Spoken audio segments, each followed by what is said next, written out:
Breaking news.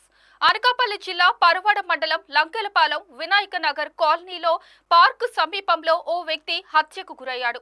Aganampudi గ్రామానికి చెందిన ఈగల వెంకయ్యనాయుడికి 39 సంవత్సరాలు.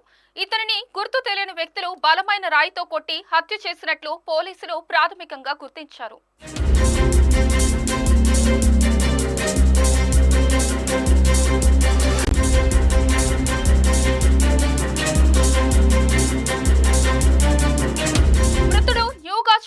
జిమ్ కోచ్ గా విధులు నిర్వహిస్తున్నాడు. రాత్రి 1 గంట ప్రాంతంలో ఇంటి నుంచి ఫోన్ కాల్ రావడంతో వినాయక నగర్ కాలనీలోని పార్కు సమీపానికి వచ్చినట్లు సమాచారం.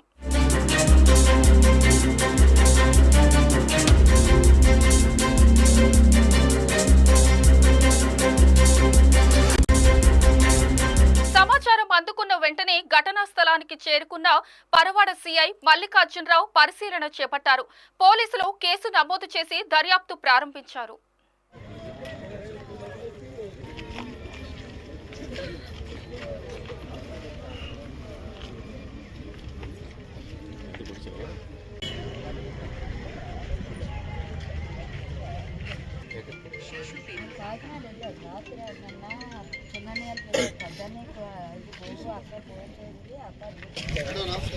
అక్కడ